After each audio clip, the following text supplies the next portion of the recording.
Bismillahirrahmanirrahim. Assalamualaikum warahmatullahi wabarakatuh. Innal hamdalillah nahmaduhu wa nasta'inuhu wa nastaghfiruhu wa nastahdihi wa natubu ilaih. Wa na'udzu billahi min syururi anfusina wa sayyiati a'malina. May yahdihillahu fala mudilla lahu wa may yudlil falan tajida lahu waliyyan mursyida. Nashhadu an la ilaha illallah wa nashhadu anna sayyidana Muhammadan Rasulullah. Allahumma salli wa sallim wa barik ala habibina Muhammad wa ala alihi wa sahbihi wa man sara ala nahjihi wastanna bi sunnatihi ila yaumiddin. Qala Allahu azza wa jalla fi kitabihil karim. A'udzu billahi minasyaitonir rajim. Syahrul Ramadan alladzi unzila fihil Qur'an hudal linnasi wa bayyinatin minal huda wal furqan. Shadaqallahul azim. Hadirin hadirat ikhwatal iman rahimakumullah. Alhamdulillah tsumma alhamdulillah. Itulah kalimat yang paling tepat kita ucapkan di malam hari ini. Tiada kata yang pantas kita lantunkan melainkan kesyukuran kepada Allah Subhanahu wa taala. Betapa sayangnya Allah kepada diri kita. Allah melimpahkan begitu banyaknya kenikmatan kepada kita. Dari mulai Allah memberikan kesehatan, Allah limpahkan rezeki, Allah berikan keluarga kepada kita. Bahkan yang paling terpenting adalah Allah limpahkan iman dan Islam kepada diri kita. Kemarin saya mengatakan iman memang tidak menjamin kita untuk selalu tertawa dan melimpah harta. Tapi yang pasti iman menjamin kita untuk selalu merasakan belayan sayang Allah Subhanahu wa taala dalam apapun warna dan rasa yang Allah berikan kepada kita. Kadang dalam hidup tidak seluruhnya warna-warna indah yang kita lalui. Kadang dalam hidup tidak seluruhnya rasa manis yang kita kecapi. Tapi dengan keimanan kepada Allah Subhanahu wa taala, kita rasakan Allah itu sayang betul kepada kita.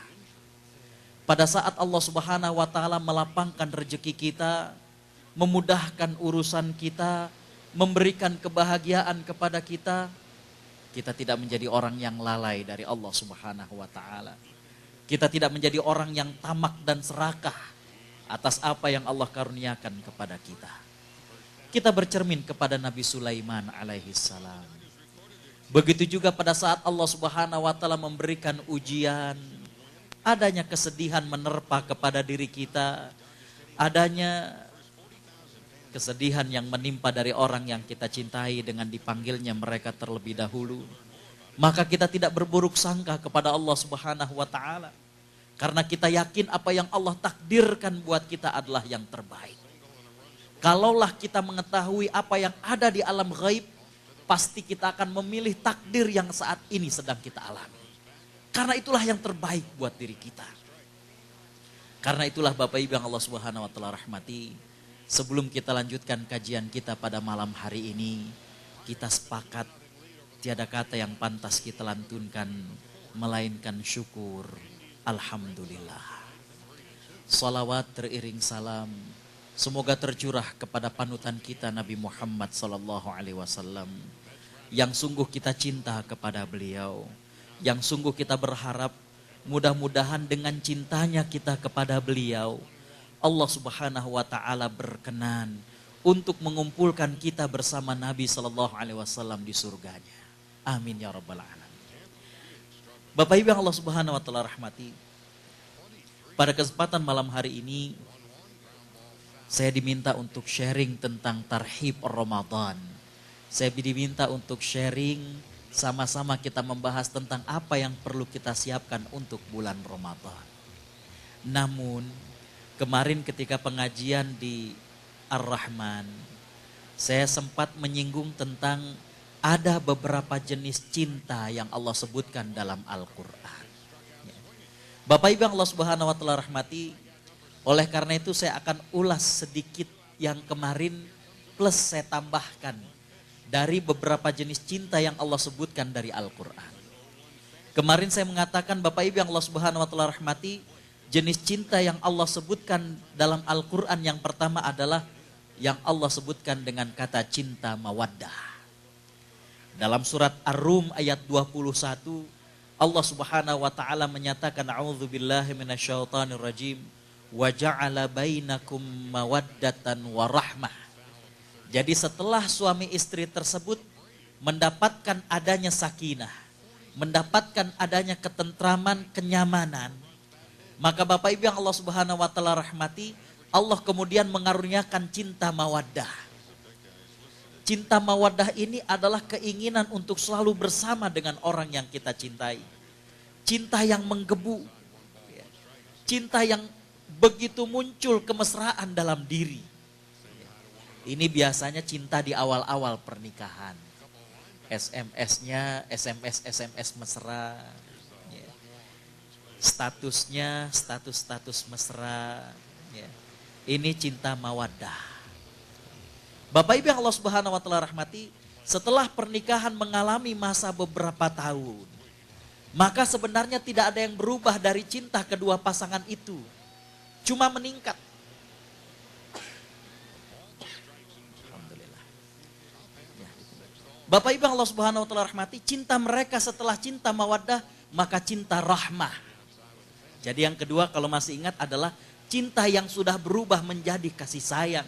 Cinta yang kemudian mengayomi satu dengan yang lainnya. Cinta yang kemudian menjaga satu dan yang lainnya. Sehingga tak ubahnya bagaikan kakak beradik.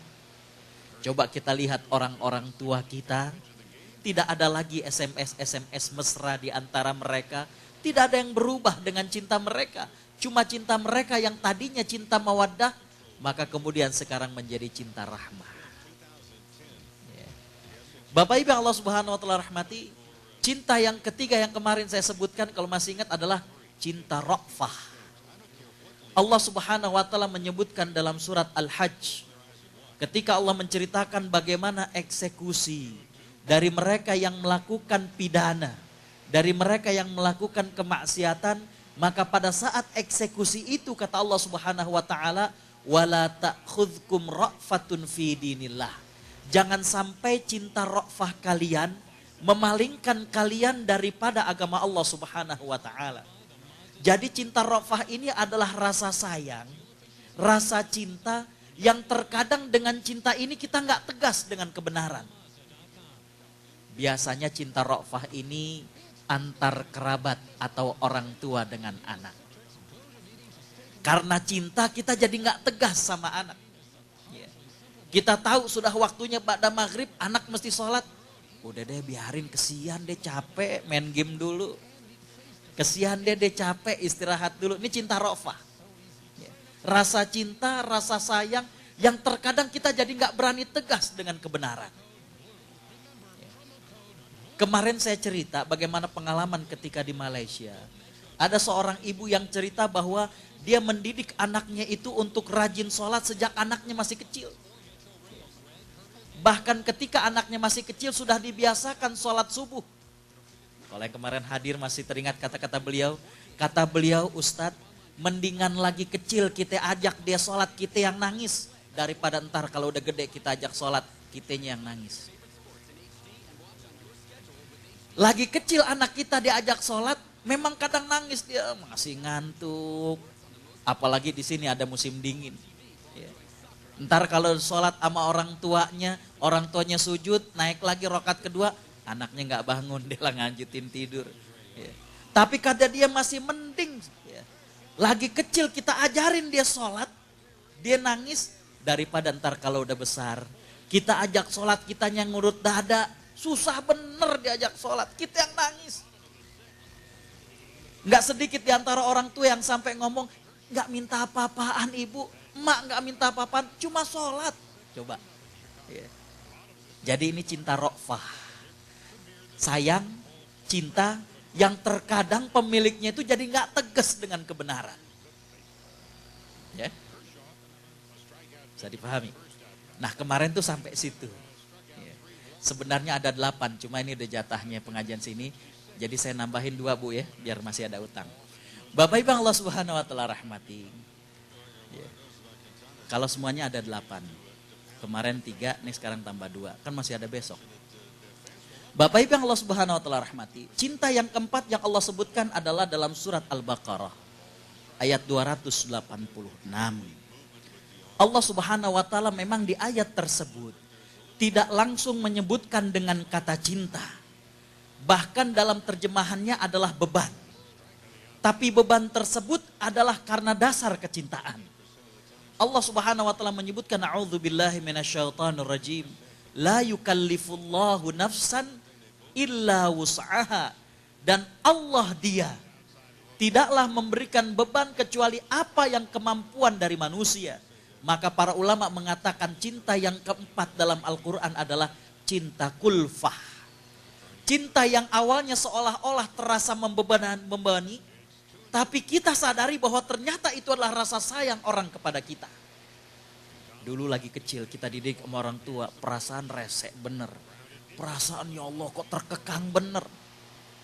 Sekarang kita udah dewasa, Masya Allah, Alhamdulillah. Orang tua dulu tuh ngedidik kayak begitu. Coba kalau enggak, wah kita udah kayak bagaimana. Dulu sebandel-bandelnya kita, pokoknya ngaji ke masjid.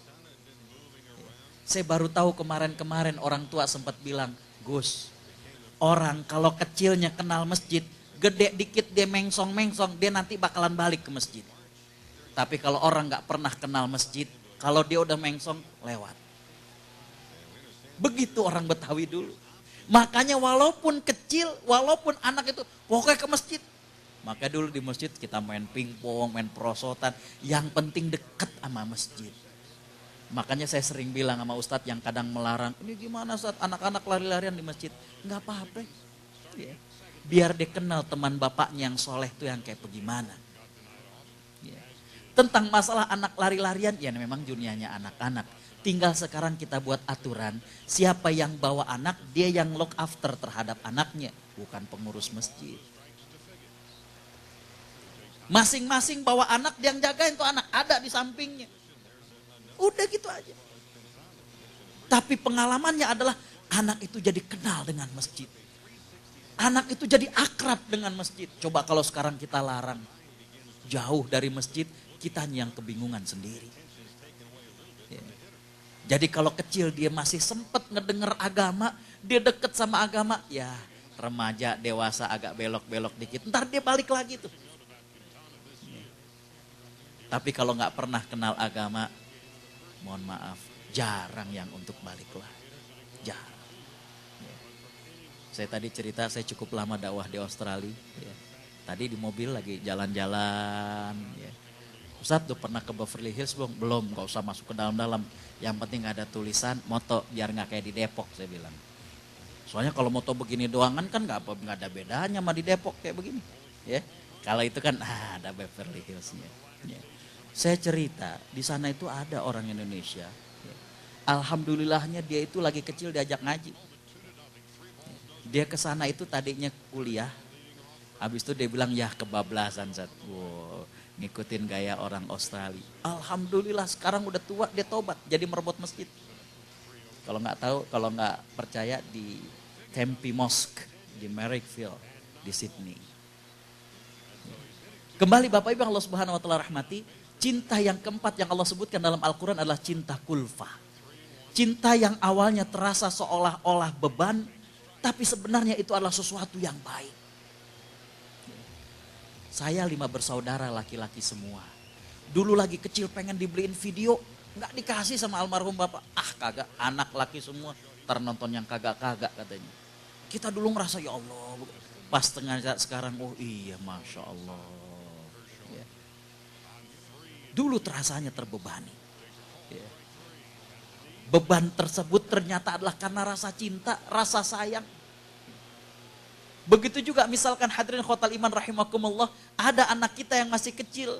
Ini tentunya kalau di Indonesia, Pak boleh gak bawa motor? Jangan, itu anak padahal udah pengen bener. Rasa cinta kita itu justru melarang dia. Justru kalau kita biarkan itu bukan sayang namanya, ngejerumuskan.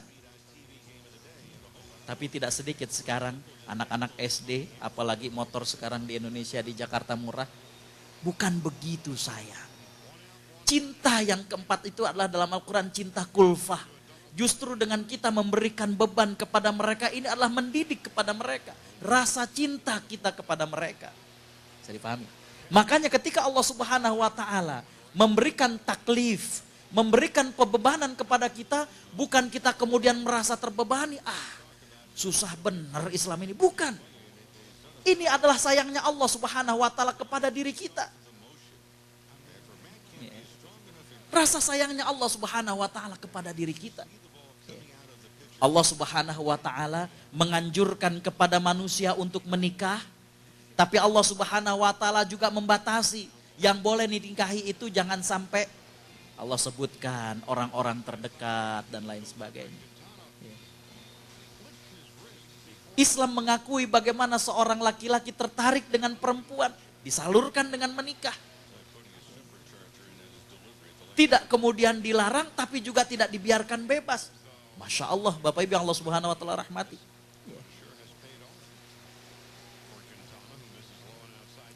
Bapak Ibu yang Allah Subhanahu wa Ta'ala rahmati. 2 tahun lalu saya ke Jepang. Jepang sekarang sedang krisis. Krisis yang dialami Jepang adalah krisis demografi. Di mana Bapak Ibu yang Allah Subhanahu wa Ta'ala rahmati, jumlah angka produktif yang dimiliki oleh Jepang itu semakin lama semakin berkurang. Jumlah angka produktif di Jepang semakin lama semakin berkurang. Mengapa demikian? Sekarang sudah mulai banyak anak-anak muda di sana yang gak mau untuk menikah. Kalau menikah rata-rata gak mau untuk punya anak. Jadi lambat laun ternyata angka produktifnya itu berkurang. Yang banyak adalah usia-usia lanjut. Efeknya ke negara berakibat kepada ekonomi. Di mana Bapak Ibu yang Allah Subhanahu wa Ta'ala rahmati, pengeluaran negara itu lebih banyak untuk mensubsidi orang-orang tua. Jaminan kesehatannya, uang pensiunnya. Anak-anak mudanya yang jumlahnya semakin sedikit karena tidak adanya pertumbuhan demografi, itu juga kalau kerja sudah mulai malas untuk lembur. Karena yang ada dalam benak mereka, buat apa saya lembur? Hanya untuk dikasih buat orang-orang tua. Karena ketika mereka lembur, teksnya semakin besar. Ketika mereka lembur, gaji atau pajaknya semakin besar. Coba kita lihat. Tanpa disadari. Baik, kembali Bapak Ibu Allah Subhanahu wa Ta'ala rahmati. Jadi cinta yang keempat adalah cinta apa? Kulfah. Yang kelima Bapak Ibu Allah Subhanahu wa Ta'ala rahmati, Allah Subhanahu wa Ta'ala menyebutkan jenis cinta yang tidak baik, yaitu cinta syaghaf. Cinta syaghaf. Allah sebutkan dalam surat Yusuf. Bagaimana istri dari Al-Aziz begitu cintanya, tapi cinta yang dipenuhi dengan nafsu. Cinta yang kemudian menumpulkan akal sehat. Cinta yang kemudian dirangsang dengan birahi. Itulah yang Allah sebutkan, a'udzubillahi minasyaitonirrajim. Qad syaghafaha hubba. Cinta syaghaf sudah memenuhi daripada istri Al-Aziz. Jadi cinta yang negatif kalau ini. Cinta yang kecenderungannya adalah kecinta fisik, dan cinta yang kemudian Bapak Ibu yang Allah Subhanahu wa Ta'ala rahmati tidak bisa dibendung. Ini adalah cinta yang tidak mengenal halal dan tidak mengenal mana yang haram. Wal'iyadzubillah. Kemarin masih ingat yang kajian dengan Ar-Rahman, ada ranjau-ranjau dalam pernikahan. Ya. Ranjau yang pernikahan yang kedua adalah adanya orang ketiga. Saya mengatakan bahwa adanya orang ketiga dalam rumah tangga tidak mengenal usia pernikahan Bapak Ibu. Kadang usia pernikahan sudah sampai belasan tahun, mencecah 20 tahunan, masuk orang ketiga. Tidak mengenal pendidikan, ada orang yang berpendidikan atau tidak berpendidikan, masuk orang ketiga. Tapi saya mengatakan, sekali orang terlibat dengan perasaan yang pelik ini, bersiaplah untuk mengakhiri rumah tangga tanpa penghormatan. Cinta syaghaf. Bapak Ibu Allah Subhanahu wa Ta'ala rahmati, saya kira Untuk jenis-jenis cinta dalam Al-Quran saya cukupkan. Ya. Amanahnya sampai 9:30 kita akan masuk kepada materi tentang tarhib Ramadan. Bapak Ibu yang Allah Subhanahu wa taala rahmati. Hari ini kita memasuki tanggal 3 Sya'ban. Subhanallah. Kita sadari atau tidak, kita rasakan atau tidak, ternyata kita sudah memasuki hari yang ketiga di bulan Sya'ban. Begitulah yang namanya waktu. Waktu itu memiliki beberapa ciri. Yang pertama kata para ulama, waktu itu akan terasa cepat berlalu. Tidak terasa dia. Kita baru tersadar akan perubahan waktu ketika sudah mulai berubah apa yang ada di sekitar kita. Rambut sudah mulai banyak ubannya. Bahkan udah bukan rambut aja.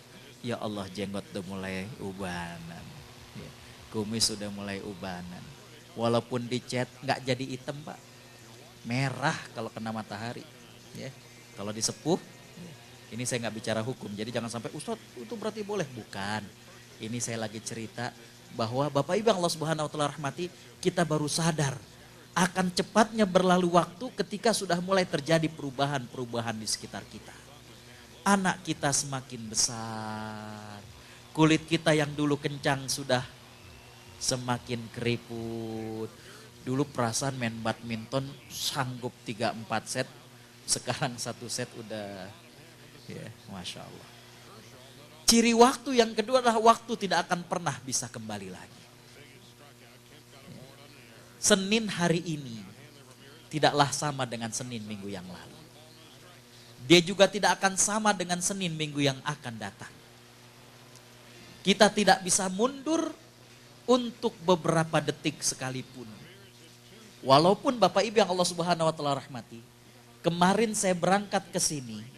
Bapak Ibu yang Allah Subhanahu wa taala rahmati, saya berangkat tanggal 29 Mei dari Jakarta. Nyampe sini 29 Mei juga, tapi tentunya bukan berarti mundur atau jalan di tempat.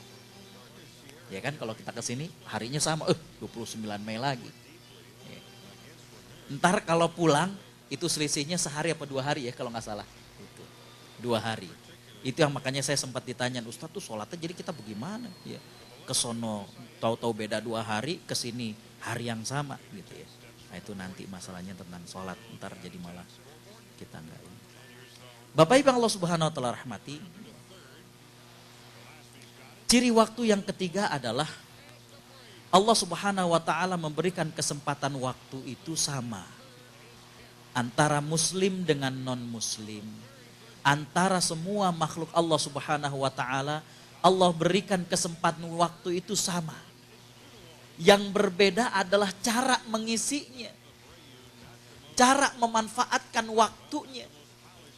Makanya dalam bahasa Arab dikatakan al-waqtu in lam ta'milhu fil kabair amiltahu fis shaghair. Waktu kalau tidak diisi untuk hal-hal yang bermanfaat, dia akan terhabiskan untuk hal-hal yang sepele. Orang yang hadir ikut pengajian dengan orang yang menghabiskan waktunya untuk hal yang lalai sama habisnya. Cuma yang beda adalah kualitasnya di sisi Allah Subhanahu wa taala. Saya masih belum tahu tontonan di sini, cuma kalau di Indonesia itu paling gampang orang yang kalau malam ikut pengajian di masjid dengan yang di rumah ngeliatin Yuk Keep Smile ya YKS itu habis waktunya sama. Cuma yang berbeda adalah kualitasnya di sisi Allah Subhanahu wa taala. Nah, Bapak Ibu yang Allah Subhanahu wa taala rahmati, kita sadari atau enggak kita sekarang masuk di bulan Sya'ban. Saya hanya ingin mengatakan mirip seperti kita disampaikan oleh KJRI kepada Bapak Ibu sekalian, nanti kita akan mengadakan piknik ke pinggir pantai.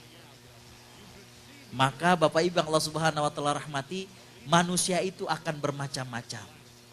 Ada orang yang dia mempersiapkan diri, nanti saya mau ke pantai nih.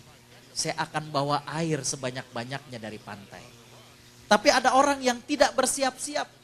Sehingga pada saat sudah hari haknya, pada saat mereka sudah sampai ke pantai dan baru teringat, oh iya saya mau bawa air. Maka dia tidak mempersiapkan diri dia hanya mencari botol-botol bekas, dia hanya mencari botol-botol kosong untuk seadanya dia ambil air daripada tepi pantai itu. Begitulah kurang lebih kita berada di bulan Ramadan. Nanti pada saat kita di bulan Ramadan bagaikan kita di tepi pantai. Sejauh mata memandang, kalau di tepi pantai adalah lautan air. Begitu juga di awal bulan Ramadan, sejauh mata memandang, lautan pahala yang Allah sediakan buat kita. Sejauh mata memandang, lautan maghfirah yang Allah sediakan buat kita. Tapi ada orang-orang yang karena tidak mempersiapkan diri, tidak bisa banyak mendapatkan pahala padahal di bulan Ramadan. Enggak banyak dapat ampunan padahal di bulan Ramadan. Miris sekali, ironis. Bagaikan pepatah kita yang mengatakan, jangan seperti anak ayam mati kelaparan di lumbung padi. Ironis. Ada anak ayam mati kelaparan padahal di tempat makanan. Ada orang gak mendapatkan ampunan, Masya Allah padahal di bulan maghfirah. Ada orang yang cuma sedikit dapatkan pahala, padahal Allah melipat gandakan pahala. Allah menyediakan begitu murahnya pahala di bulan Ramadan. Salah satu sebabnya adalah karena kita tidak mempersiapkan diri jauh-jauh hari. Karena itulah saya mungkin memahami, saya diamanahkan untuk menyampaikan tarhib Ramadan. Bagaimanakah kita menyambut bulan Ramadan sehingga Bapak Ibu yang Allah Subhanahu wa taala rahmati, kita bisa mengoptimalkan nanti bulan Ramadan kali ini. Saya selalu mengkampanyekan, ini bukan kampanye mau pilpres, saya selalu mengkampanyekan, mari kita jadikan Ramadan kali ini lebih spesial daripada tahun-tahun yang sebelumnya. Cuma sayangnya Ramadan saya ke daerah atas nanti. Bapak Ibu Allah Subhanahu wa taala rahmati.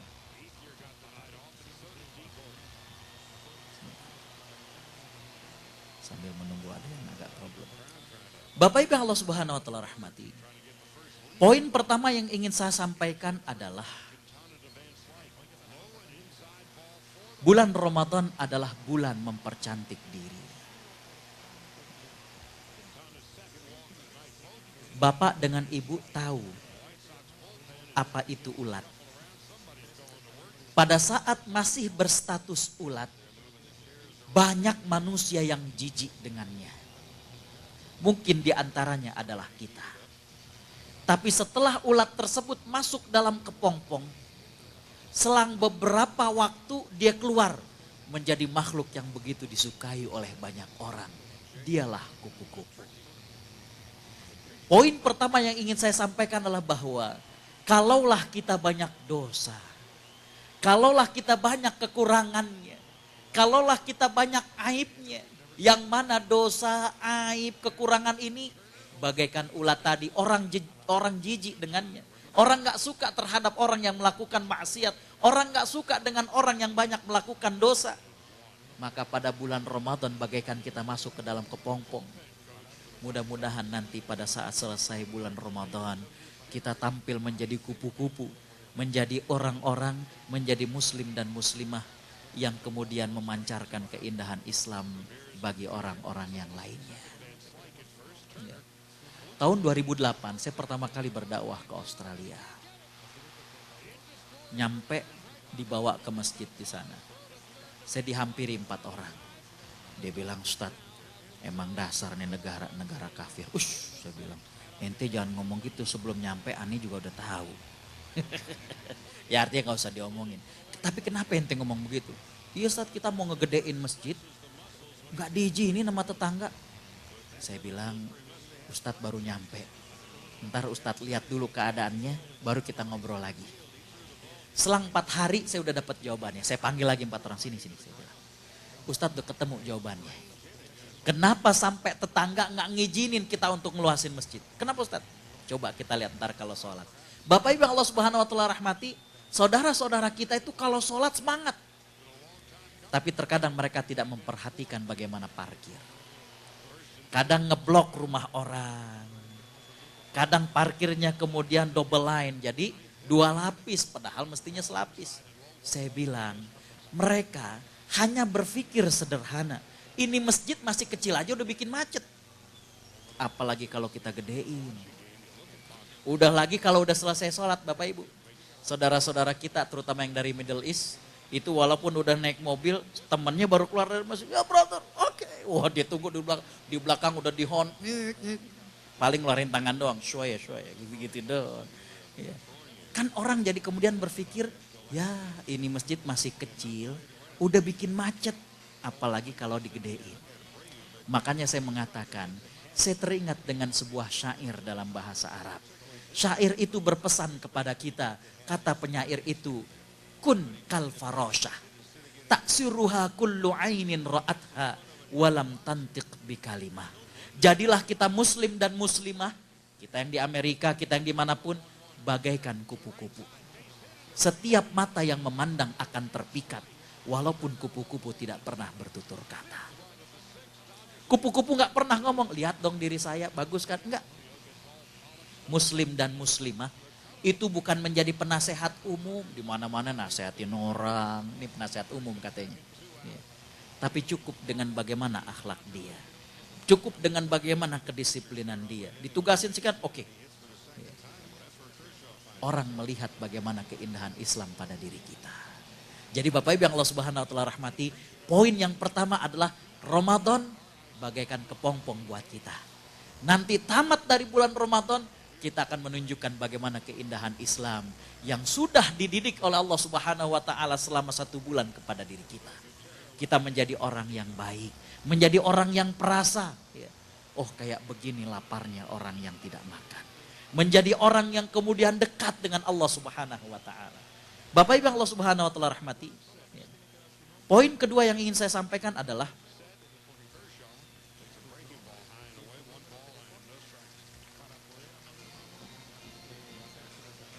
Allah Subhanahu wa taala Maha tahu akan kebutuhan hambanya.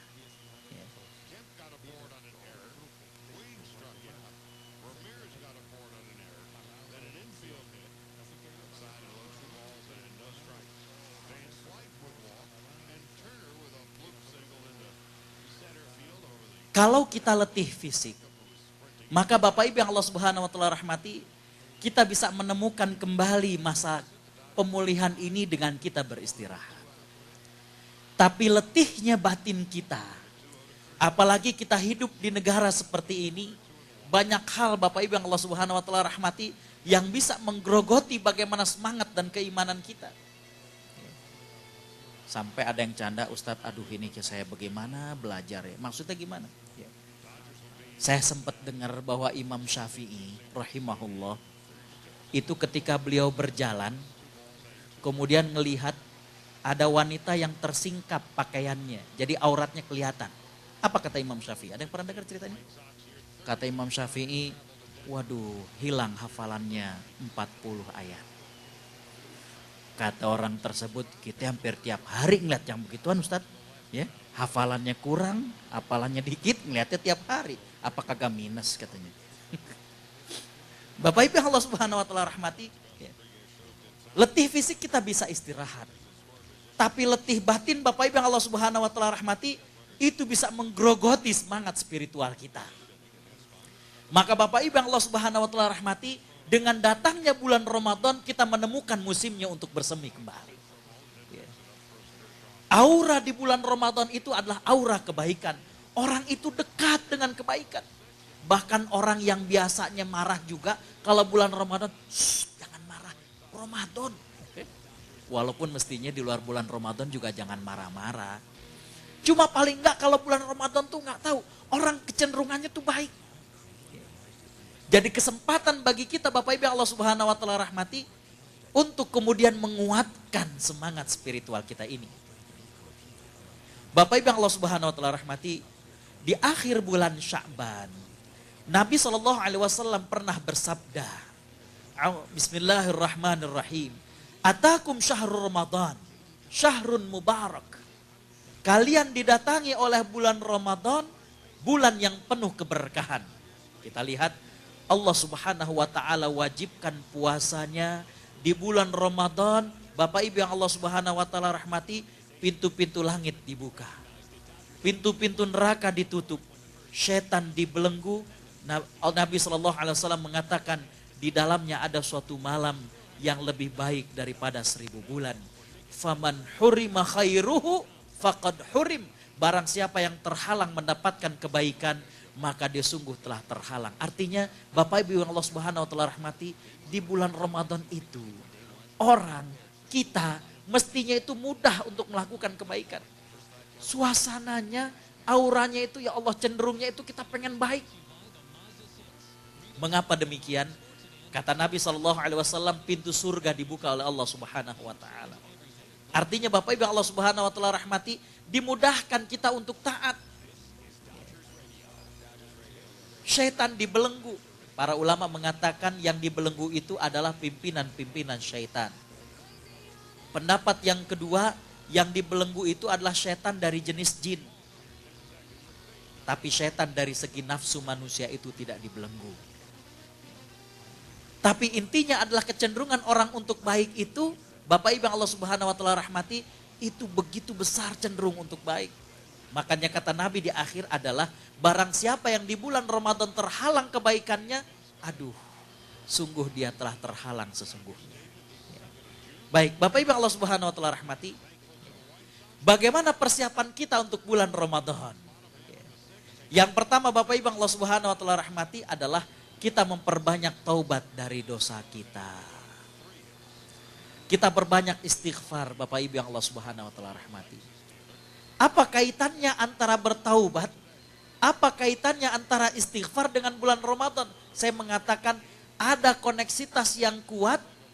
Kalau sedikit dosa, kalau dosa kita ringan, maka kita akan mampu untuk optimal dalam beribadah. Karena jiwa yang ringan dari dosa, dia dapat merasakan lezatnya keimanan. Jadi kalau kita Bapak Ibu yang Allah Subhanahu wa taala rahmati, mohon maaf, saya yakin Bapak Ibu pasti pernah merasakan suasana keimanan yang sedang tinggi. Ketika keimanan kita sedang baik, Masya Allah kita baca Quran, kadang gak ngerti maknanya, nangis kita. Kita baca Quran gak tahu maknanya, tapi Bapak Ibu yang Allah Subhanahu wa taala rahmati, kok terasa malas untuk berhenti, kepengen terus lagi. Tapi ketika suasana batin kita sedang tidak nyaman, ya Allah satu lembar mau habis kok susah bener, salah lagi. Padahal ustazah pengajian kemarin udah bilang kalau nun ketemu ba itu iklab. Ini kebalik, mana yang mesti jelas, mana yang mesti ada mimnya. Bapak Ibu Allah Subhanahu wa taala. Kalau suasana batin kita sedang nyaman, keimanan kita sedang tinggi, Masya Allah, kita jadi lebih bersabar dengan anak, dengan suami. Anak kita bermain-main, teriak di rumah. Suami kita bilang, "Mah itu anak-anak kenapa?" Karena hati kita lagi enak, apa jawaban kita? Biarin Pak, nyanyian sorga. Coba kalau keimanannya lagi kurang. Greget bener. Ya. Nah Bapak Ibu Allah Subhanahu wa taala rahmati. Ya. Dalilnya adalah surat Al-Insyirah ayat kedua sampai ayat ketiga. Surat Al-Insyirah ini, kalau dulu kita kecil namanya surat Alam Nashrah. A'udzu billahi minasyaitonir rajim. Bismillahirrahmanirrahim. Alam nashrah laka sadrak wa wada'na anka wizrak alladzi anqadha dhahrak. Di ayat kedua Allah Subhanahu wa taala berfirman, wa wada'na, dan kami lepaskan, kami lucuti, kami tanggalkan anka darimu wahai Muhammad, wizrak dosamu. Anqadha agar ringan, zahrak punggungmu. Jadi artinya dosa itu bikin berat. Terkadang bukan kita tidak tahu Pak, terkadang bukan kita tidak tahu bagaimana keutamaan sholat malam. Tapi mungkin siang harinya kita banyak berdosa, kok rasanya berat untuk sholat malam. Ya. Alarm udah kita nyalain, yang tetangga bangun kita sendiri gak bangun. Masya Allah. Ya. Tetangga udah sampai bangun bunyi, kitanya gak bangun. Ya. Bapak Ibu yang Allah Subhanahu wa taala rahmati, kita sudah sering diingatkan dengan Lailatul Qadar. Pengen iktikaf ke masjid. Masya Allah Bapak Ibu yang Allah Subhanahu wa taala rahmati. Padahal di tengah malam jamaah bangun, mereka sholat. Mata ini kayaknya berat bener, kayak digandulin, berat ya Allah. Ya. Padahal logikanya kalau kita tidur di ruangan gak pakai kasur, lampunya dinyalain, ada orang yang kemudian terdengar amin, mestinya terbangun. Mungkin karena dosa kita yang begitu banyak. Jadi kita udah di masjid sekalipun, orang-orang pada sholat kita berat sekali untuk terbangun. Jadi karena itu kita bersihkan diri kita dari dosa. Banyak istighfar. Kita udah tahu Bapak Ibu yang Allah Subhanahu wa taala rahmati, memberikan makan kepada orang yang puasa, dapat pahalanya gimana? Seperti pahala orang yang puasa. Tapi kok pada saat kita mau sedekah berat. Perhitungan. Ditambah lagi Bapak Ibu yang Allah Subhanahu wa taala rahmati, nafsu kita itu membisikkan untuk pelit. Saya sering mengatakan, harta itu penyakitnya dua, Pak. Harta penyakitnya dua. Ini saya katakan. Bapak Ibu nanti catat, akan rasakan ini. Penyakit harta yang pertama, kalau belum didapat, penyakitnya adalah serakah. Waktu belum dapat serakah betul. Penyakit harta yang kedua, kalau udah didapat, pelit. Itu penyakit harta. Jadi kalau belum dapat, waduh serakah. Nanti kalau udah dapat, pelit. Bahkan, mohon maaf kalau saya katakan, ada orang yang kalau Allah sebutkan bukan bakhil lagi dalam bahasa Arabnya. Allah sebutkan dalam surat Al-Hasyr itu sampai syuhun. Syuhun itu bukan lagi pelit tapi kikir. Terkadang orang yang kikir, jangankan buat orang lain, buat dirinya sendiri mikir. Jangankan buat bersedekah, dia buat makan. Sayang, kalau cerita orang dulu dia beli ikan asin cuma disep doang, ntar sore bisa buat dimakan. Sampai begitu kikirnya. Ini kalau orang dulu bilang. Gitu ya. Tapi begitulah memang orang kikir. Jangankan buat ngasih orang, kadang buat diri sendiri, kikir. Jadi kembali Bapak Ibu yang Allah Subhanahu wa taala rahmati, ya. Jangan-jangan kita tidak mampu optimal untuk ibadah karena banyak dosa. Ya. Berat. Ya. Saya cerita kemarin suatu peristiwa yang sangat luar biasa. Sempat ditayangkan di televisi sekitar 1 bulan yang lalu Bapak Ibu yang Allah Subhanahu wa taala rahmati. Ada seorang kakek dari Semarang.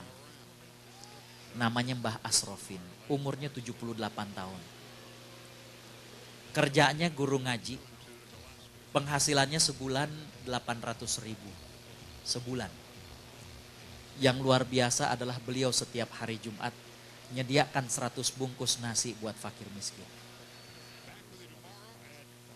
Waktu beliau ditanya, Mbah, kan gaji cuma 800.000. Kalau tiap minggu menyediakan 100 bungkus nasi buat fakir miskin, apa enggak habis gajinya? Apa jawaban dia? Ya kalau gaji sih memang habis, tapi kan rezeki Allah nggak pernah habis. Kadang ada orang yang lebih sederhana dari kita, tapi memiliki kemuliaan hati yang jauh lebih luar biasa ketimbang kita. Gaji sebulan nggak nyampe $80 kalau didolarkan. Ya. Kita mungkin untuk makan sekitar 1 minggu atau nggak tahu saya juga nggak tahu. Tapi bagi beliau subhanallah. Ya. Jadi terkadang kita yang banyak rezekinya, Bapak Ibu Allah Subhanahu wa taala rahmati, yang berat itu di sini. Ya. Saya tinggal di daerah Cempaka Putih di Jakarta Pusat.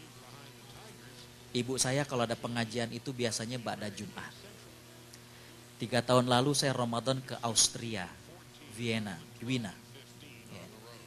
Jadi waktu lagi Ramadan saya sedang telepon ke Jakarta, ibu saya bilang, Gus ada duit zakat enggak? Emangnya kenapa mak? Enggak, ada teman emak ngaji, kayaknya dia mustahik. Oh kalau memang begitu bilang aja sama istri. Bilang sama istri saya maksudnya, ntar mak kesana, emangnya kenapa mak? Enggak, mak itu aneh. Yang pertama kata ibu saya, dia tuh kalau datang ke pengajian, walaupun datangnya pertama, tapi duduknya paling belakang. Terus yang kedua, kalau ada teman pengajian sakit, dirawat di rumah sakit Islam, kan dekat dari Cempaka Putih. Ya. Dia yang paling rajin untuk ngejenguk orang sakit.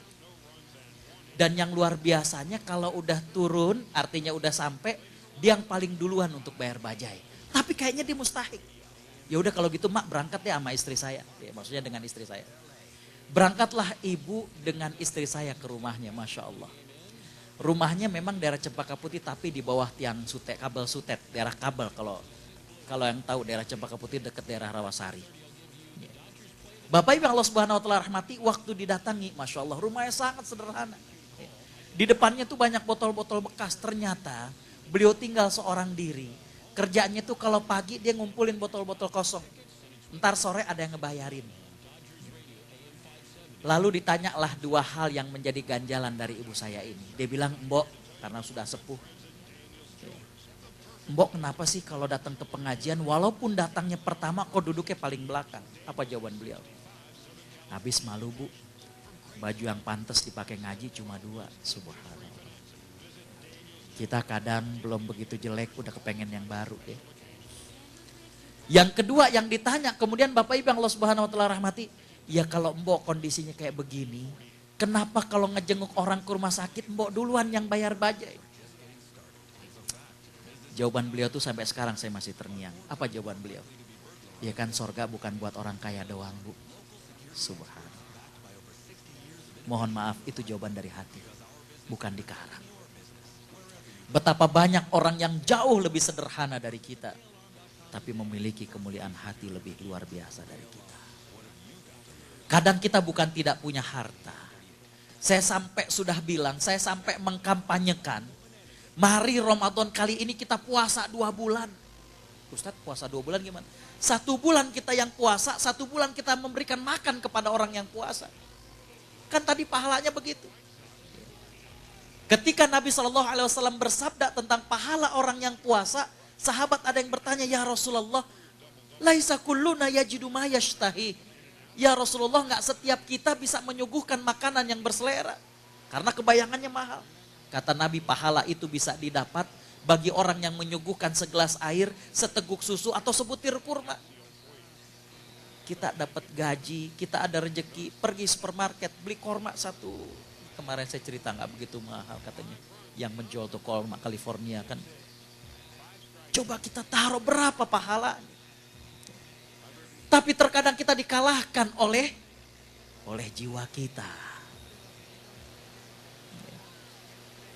Jadi kembali Bapak Ibu Allah Subhanahu wa taala rahmati, Ustadz, Ustazah bukan belum pernah ngejelasin pahala di bulan Ramadan. Saya nggak akan ngejelasin itu.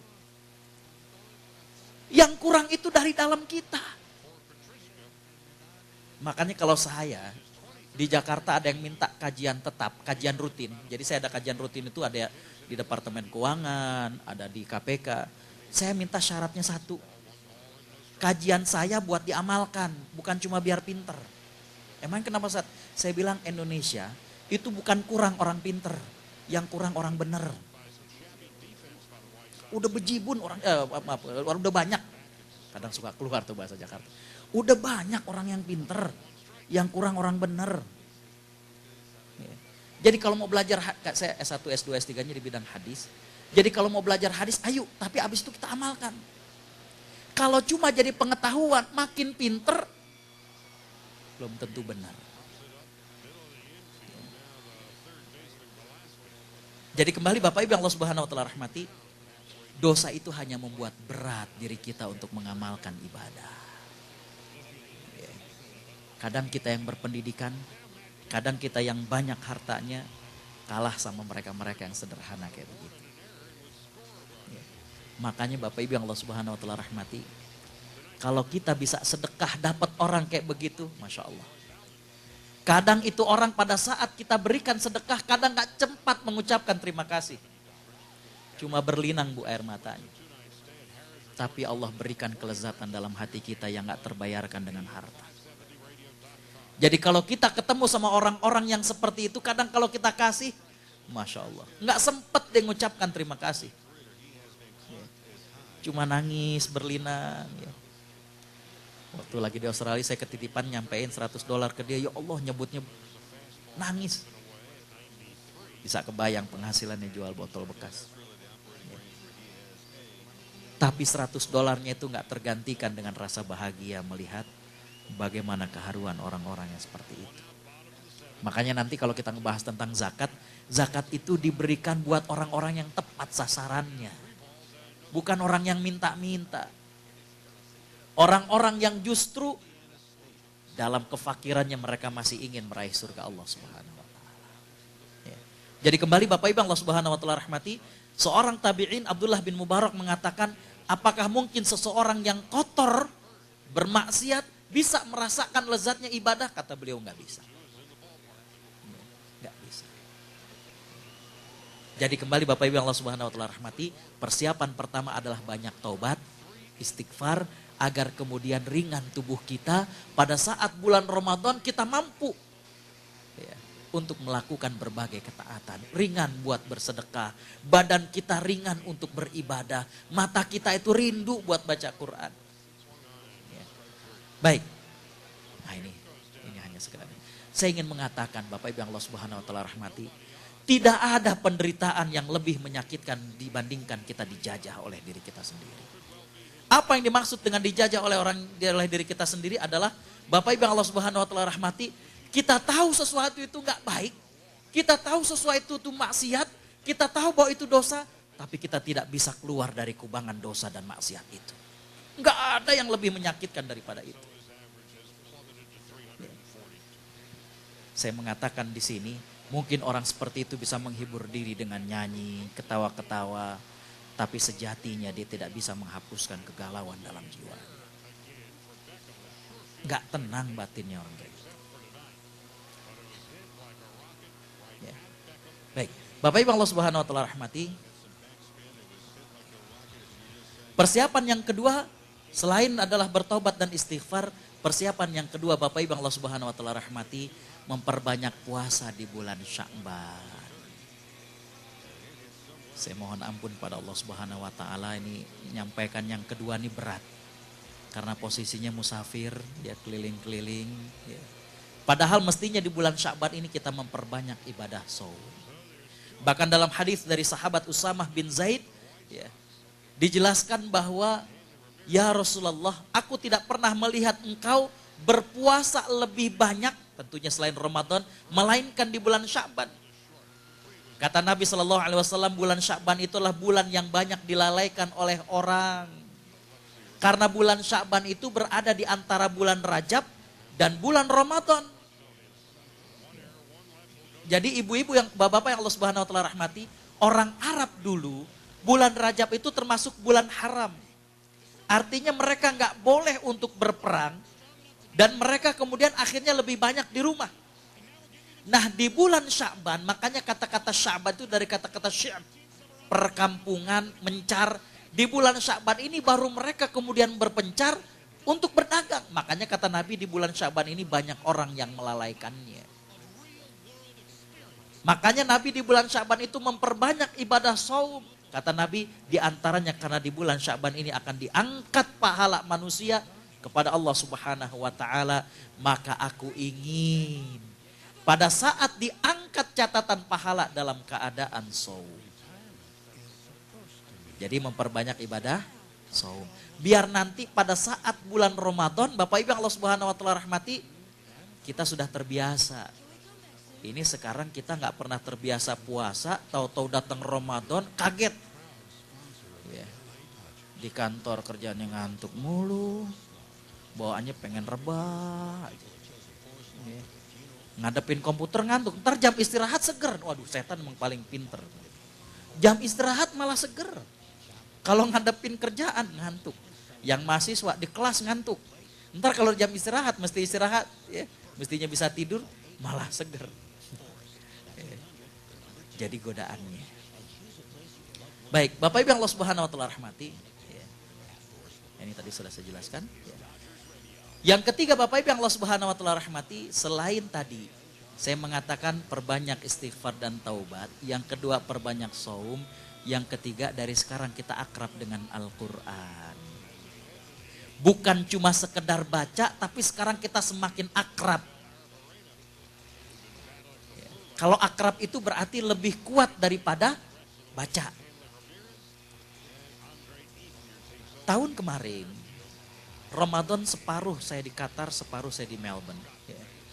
Waktu lagi di Qatar saya nyetel TV Qatar, waktu itu ada ceramah dari Profesor Doktor pakar tafsir dari Saudi. Beliau menyebutkan sesuatu yang menarik. Riwayat tersebut saya sebagai jurusan hadis saya tahu riwayatnya. Cuma ketika beliau tadaburi dari sisi lain menjadi menarik. Di mana Bapak Ibu yang Allah Subhanahu wa taala rahmati. Sahabat Abdullah bin Abbas ini sepupu Nabi. Ya. Abbas bin Abdul Muttalib paman, ini anak paman berarti sepupu. Sahabat Abdullah bin Abbas radhiyallahu anhuma pernah ditanya oleh para sahabat. Kata para sahabat, wahai imam, menurutmu malam Lailatul Qadar itu tanggal berapa? Kalau para ulama mengatakan, kalau ditanya pendapat salah seorang sahabat, ini bukan berarti menjadi dalil, bukan. Cuma ini pendapat. Makanya kalau dalam bahasa hukum, ini hanyalah istiqnas, bukan istidlal. Jadi kalau kita bikin tesis, ini adalah data sekunder, bukan data primer. Bisa dipahami? Ini hanya sekedar beliau ditanya pendapatnya. Karena kenapa? Karena dalam hadis-hadisnya juga Nabi mengatakan malam Lailatul Qadar itu menjadi rahasia Allah. Cuma ini menurut perenungan sahabat Ibnu Abbas kapan gitu kira-kira. Nah beliau pas ditanya kapan kira-kira malam Lailatul Qadar, beliau mengatakan kalau menurutku malam Lailatul Qadar itu adalah malam ke-27. Ditanya mengapa demikian? Menarik. Riwayat ini kalau orang hadis pasti tahu, orang jurusan hadis tahu. Sahabat Ibnu Abbas mengatakan karena ketika Allah Subhanahu wa taala menyatakan bahwa di malam Lailatul Qadar itu Allah memberikan keberkahan, ridhonya, selamatnya. Dalam Al-Quran surat Al-Qadar Allah Subhanahu wa taala mengatakan salamun hiya hatta matla'il fajr.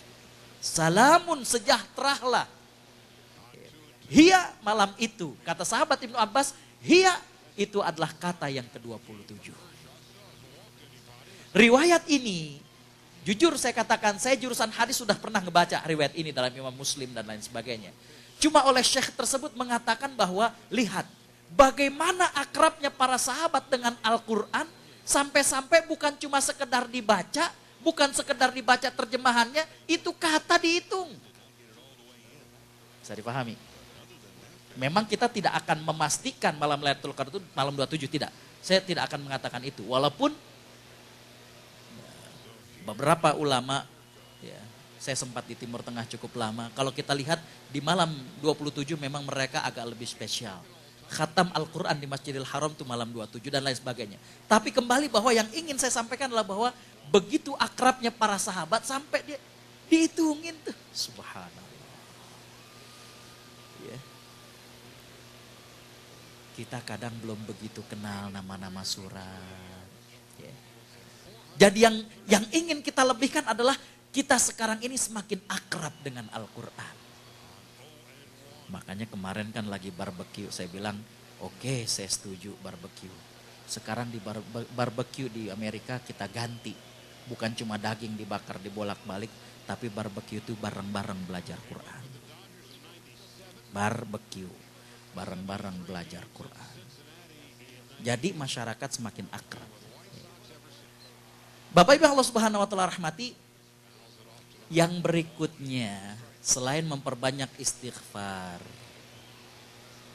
selain kemudian kita memperbanyak saum di bulan Ramadan, yang ketiga kita akrab dengan Al-Quran, dari sekarang kita siapkan untuk sedekah Bapak Ibu. Dari sekarang kita siapkan untuk bersedekah. Rasulullah SAW adalah orang yang dermawan, dan kedermawanan Rasulullah SAW itu bertambah di bulan Ramadan. Kita siapkan untuk bersedekah. Bapak Ibu yang Allah Subhanahu wa taala rahmati, Dr. A'id Al-Qarni, seorang ulama di Saudi, beliau mengatakan, catat ya, sebuah pemberian sebelum bermanfaat bagi orang yang menerima, dia akan bermanfaat bagi orang yang memberi. Saya ulangi lagi. Sebuah pemberian sebelum bermanfaat bagi orang yang menerima, dia akan bermanfaat bagi orang yang memberi. Apa maksudnya? Allah titipkan rasa lezatnya iman dalam hati orang yang memberi. Tadi saya mengatakan ketika kita berbagi dengan orang, ketika kita kasih dia baju yang pantas buat dia ngaji, belum sempat dia pakai baju itu. Ketika kita kasih makanan kepada dia, belum sempat mungkin dia makan. Bahkan tadi saya mengatakan, bahkan belum sempat dia mengucapkan terima kasih. Kadang saking bahagianya sampai gak keluar kata-kata terima kasih. Cuma tangisan yang mengalir dari matanya. Tapi manfaat yang pertama adalah Allah berikan kepada sang pemberi. Allah titipkan rasa manis di hati mereka. Alamilah hal ini dalam batin kita semuanya. Nikmat Bapak. Beberapa tahun yang lalu, di salah satu stasiun televisi ada acara ngabuburit kalau kata orang Sunda. Acara di mana stasiun televisi itu ingin melihat bagaimanakah suasana jelang buka puasa di perkampungan. Masuklah presenter tersebut dengan kameramen ke daerah Mauk, Tangerang. Pas mereka lagi masuk ke ganggang, mereka ngeliat ada kakek-kakek, ada aki-aki lagi duduk nyantai di teras rumahnya. Dihampiri oleh presenternya, ditanyain kayak puasa nggak? Puasa katanya. Daerah Mauk ini ngomong Betawinya agak Betawi pinggiran. Terus ditanya, kakek kalau buka puasa biasanya pakai apa? Kata dia pakai kupi, kopi jadi kupi, orang daerah pinggiran ya jadi pakai kupi katanya. Ya. Bapak Ibu Allah Subhanahu wa taala rahmati, terus ditanya lagi, terus kalau makannya bukanya pakai sayur asem. Kita kalau sayur asem enaknya kan sama daging. Sayur asemnya pakai daging kayak, alah borok pakai sayur asem udah sedap bener katanya gitu. Ya. Artinya nggak ketemu daging, cuma sayur asem sama kopi. Ya. Yang saya tergetar dan waktu itu saya ngajak majelis taklim adalah ketika dia ditanya, kek kalau kakek ada rezeki kira-kira kakek mau ngapain nih? Lihat, kalau beliau ada rezeki ditanya mau ngapain. Seorang kakek-kakek yang makannya nggak ketemu daging, ya. Dia bilang ya kalau ada rezeki sih pengennya nih sambil telunjuknya ditunjukin. Jadi masih berada di rumahnya, cuma setelah rumah itu ada kayak tanah kosong. Kalau ada rezeki sih pengennya itu tanah di semen. Soalnya anak-anak kalau sore ngaji musim hujan dia pada belok, tahu belok ya? Nyiprat kotor. Saya bilang subhanallah. Orang buka puasa gak ketemu daging. Ditanya kalau punya duit gak kepikiran pengen makan daging. Kesian sama anak-anak yang kalau ngaji, kalau musim hujan pada kotor. Saya bilang sama jamaah saya waktu itu, wajib orang kayak begini kita bantu. Jangankan cuma sekedar nyemen, kita bangunin atapnya. Ya. Kalau kita kan beda. Masih banyak kepengen. Ya. Jangankan cuma kepengen makan daging. Punya mobil satu pengen mobil baru. Punya rumah satu pengen rumah baru. Ya. Tapi banyak orang-orang yang mulia yang tadi saya katakan. Makan gak ketemu daging. Tapi ditanya kalau dia punya uang buat apa gak kepikiran buat dirinya. Tapi buat anak-anak yang ngaji. Subhanallah. Belajarlah kita dari orang-orang seperti itu. Agar kita lebih dermawan.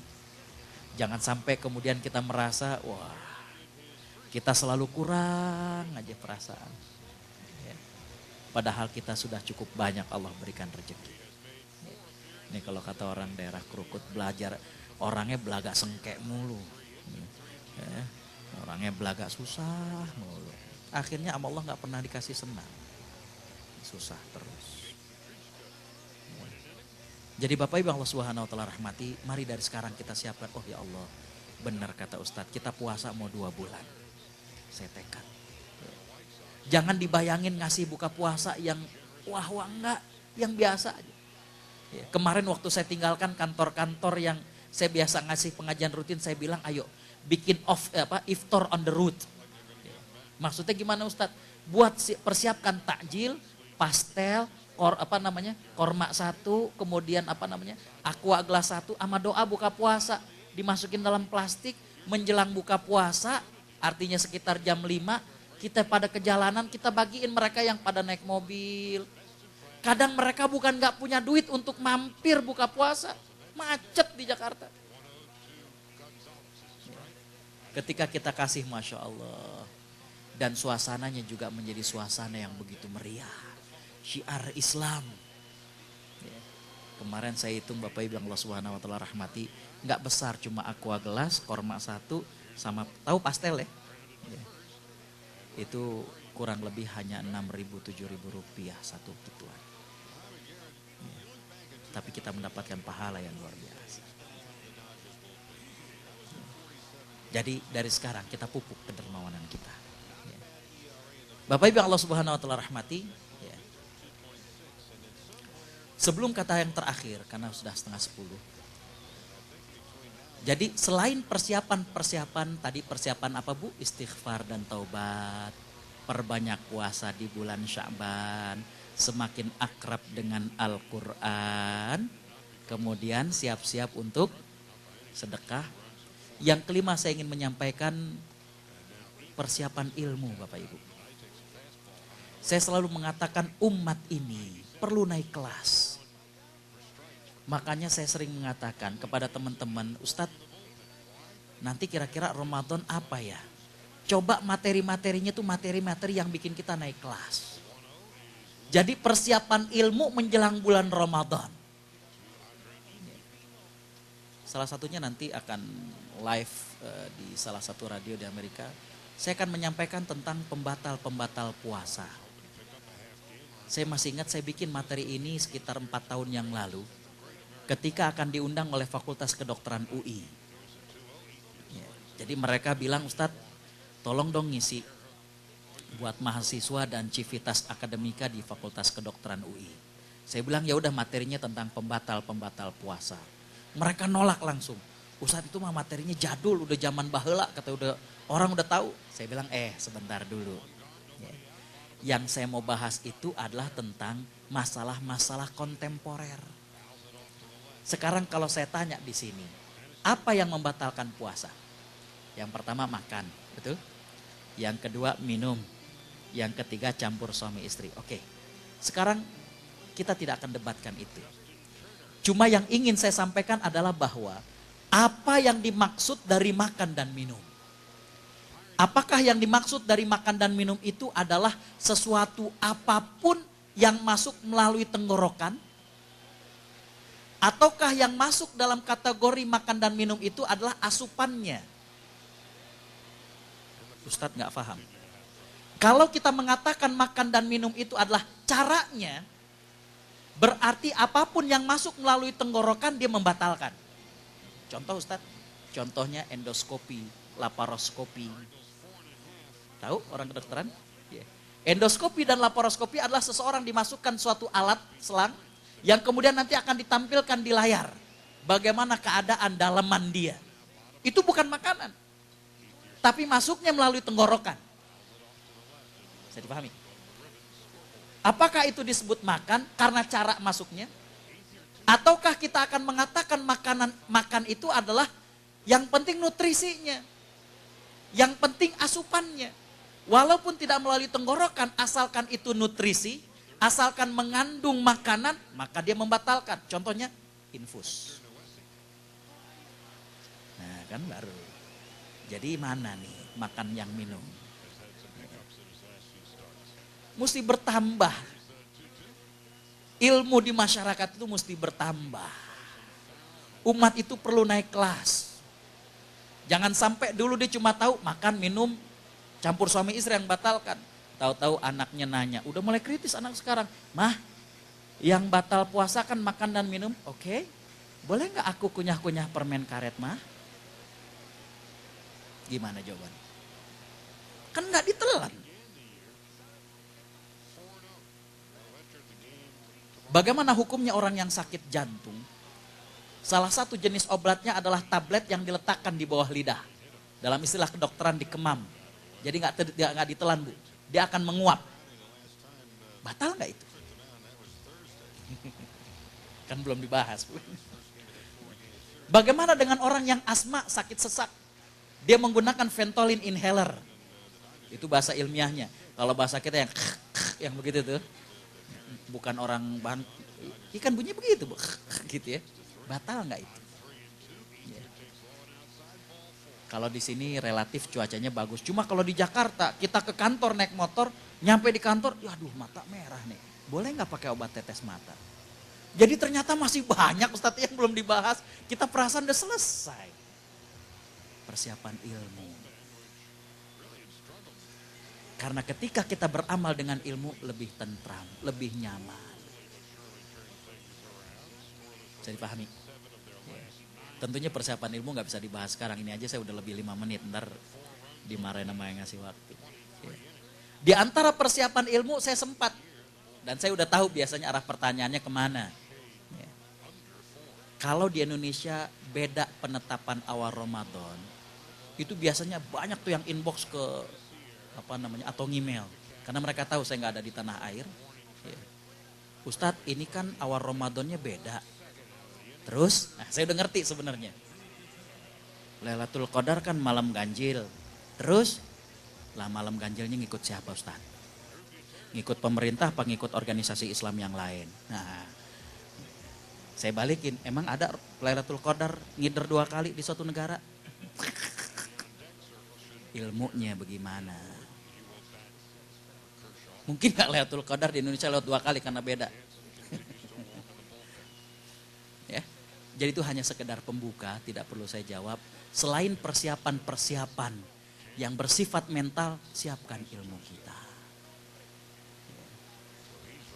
Makanya saya sering, saya walaupun sudah, misalnya kayak tahun ini, saya nggak ke Australia, saya nggak ke Eropa. Mereka nanya, Ustadz kira-kira temanya apa?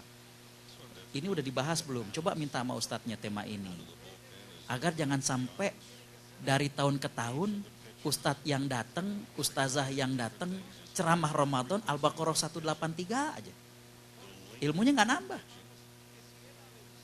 Umat harus naik kelas. Ya, harus bertambah ilmunya. Karena masalah yang kita hadapi juga semakin kompleks. Saya di Eropa sempat ditanya. Waktu itu sama Dubes di Austria. Pak Puja, sekarang sudah selesai beliau. Di Eropa kan sama kayak di sini. Kalau Ramadan sekarang ini kan summer ya, musim panas. Panas itu kan siangnya lebih lama. Makanya cari ustadz ke Eropa sekarang susah sebenarnya. Mereka lebih banyak nyari yang ke daerah Australia. Dingin. Kalau dingin itu puasanya lebih pendek, pakaian orang juga lebih rapat. Kalau sekarang saya agak grogi nih saya gitu. Pahalanya banyak digrogotin ntar di pinggir jalan. Ya. Jadi Pak Pujo itu, Pak Dubes itu tanya, Ustadz, ada satu kota di Finlandia. Pernah dengar nama negara Finlandia? Kota ini dikenal dengan nama White Night. Ya. Kata beliau, di kota ini kalau summer, kita tunggu tuh matahari terbenam. Oke? 1 hour, 1 jam berikutnya dia muncul dari belakang kita. Jadi malam cuma 1 jam. The big question is, puasanya gimana? Saya bilang sebelum puasanya gimana, pengaruh juga Pak, sholatnya bagaimana. Jadi gitu, umat perlu naik kelas. Jadi selain persiapan tadi, bagaimana kita persiapan untuk taubat, persiapan untuk saum, persiapan akrab dengan Al-Quran, persiapan kita untuk sedekah nih. Juga persiapan ilmu. Terakhir saya mengatakan, kita kan kadang capek nih hidup ini. Ya. Ketika wajah ini letih memikirkan dunia, wudhulah. Ketika tangan ini letih menggapai cita-cita, takbir. Ya. Ketika pundak ini kok kayaknya berat dengan kerjaan, dengan amanah, sujud. Ikhlaskan semuanya karena Allah Subhanahu wa taala. Saya mengatakan agar tunduk di saat yang lain angkuh, agar teguh di saat yang lain runtuh, dan agar tegar di saat yang lain terdampar. Demikian. Assalamualaikum warahmatullahi wabarakatuh.